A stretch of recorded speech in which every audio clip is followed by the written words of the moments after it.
কেমন আছেন? আমি আছি আলহামদুলিল্লাহ ভালো। তো আজকে আমার পুরাতন বান্ধবী, ছোটবেলার বান্ধবীদের ফিরে পেয়েছি আবার নতুন করে। তো ওদেরকে নিয়ে আমি আজকে একটা কেক কাটতে যাচ্ছি যাতে স্মৃতি হয়ে থাকে। তো স্মৃতি থাকার জন্য আমি আজকে এই কেক খেলার আয়োজনটা করেছি। তো যাই হোক, ছোটবেলা ওরা দুই আপন বোন, কিন্তু দুজনে বান্ধবী।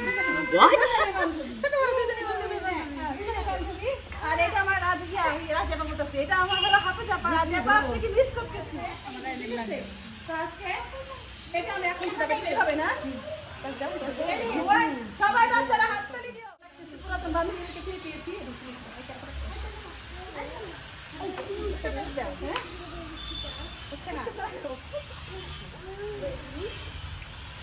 তোমরা কেউ ভয় পেও না, এখন আমি রেডি 1 2 3।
তো গাইস, এখানে ছোট খালা যখন আমরা ফার্স্ট কেকটা সবাইকে লাগাচ্ছিলাম, ছোট খালা এক দৌড়তে চলে গেছে। তারপরে আসার পর বলতেছে, এখন যদি আমার মুখে কেক লাগিয়ে দাও তাহলে কিন্তু এটা নষ্ট করবো। সে কারণে আমি আর সুলতানা প্ল্যান করতেছি যে এই কেকটা কাটা শেষ হলে তারপর ওর মুখে কেকটা লাগাবো, তার আগে লাগাবো না। আপনারা দেখতে থাকেন কি হয়।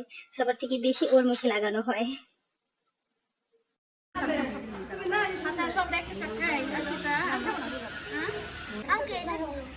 এটা বলে জান্নাত নিব তারা দুই বেশি করে দিবে পাখিরালা পাখি নাকি ফুল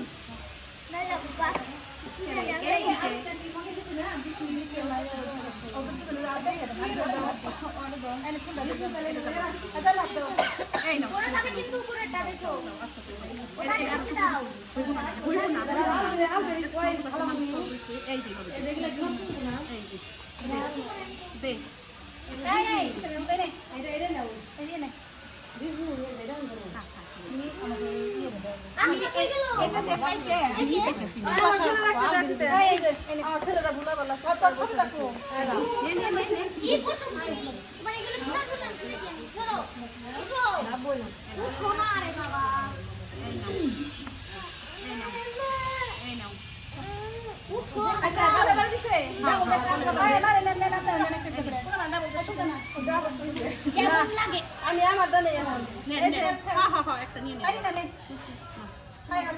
বাকি কেরা আইসিন নেও নাকি ইয়ে কালি তো তুমি যে এটা দিয়ে দাও এটা করে একটা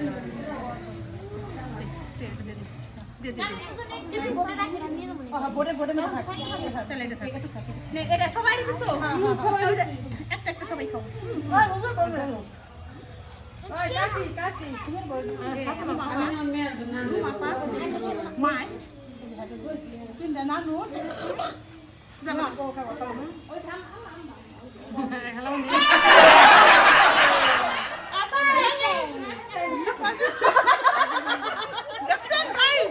আমি খাইলাম কেক আর ওরা আমারে কি করলো শেষে কেমন সাজি দেবা খালা মানে কেমন ভালোবাসি সে উপলক্ষে জুম করুন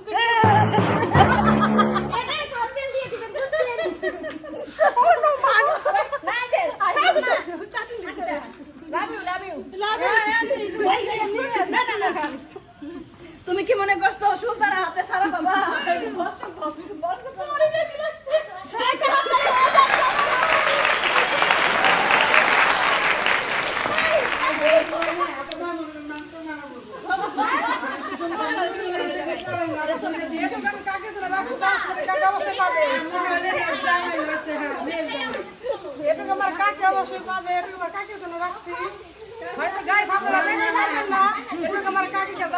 ঘরের ভিতরে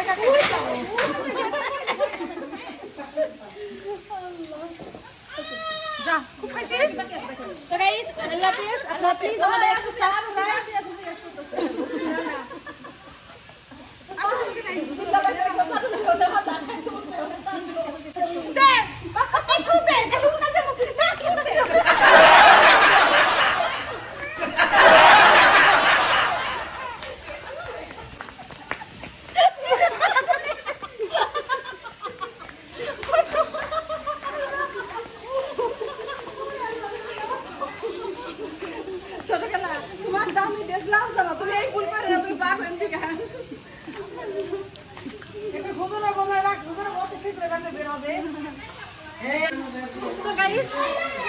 আজকের মতো আমার এখানেই ব্লগটা শেষ আমি আরেকটা কেক এনে রেখেছি তো ভাগ্যিস আমার বান্ধবী আমার চোখের দিকে টান দেয় চশমাটা খুইলা তারপরে আমার মুখে কেক তো গাইস আল্লাহ হাফেজ বাই বাই এটাই ছিল আমাদের কেকের একটা মজার আর খেলা তো আমি এটা ভাবছিলাম আমার ওই বান্ধবী খেলাটা কিন্তু আমার বান্ধবীটা সহজ সরল বলে ফুটিতে যাচ্ছে স্কুটিতে গিয়ে আজকে এই অবস্থা তো যাই হোক আমরা এখন বাচ্চাদেরকে আমাদের আরেকটা কেক আছে সেটা কেটে খাওয়াই দিব তো আমাদের এখানে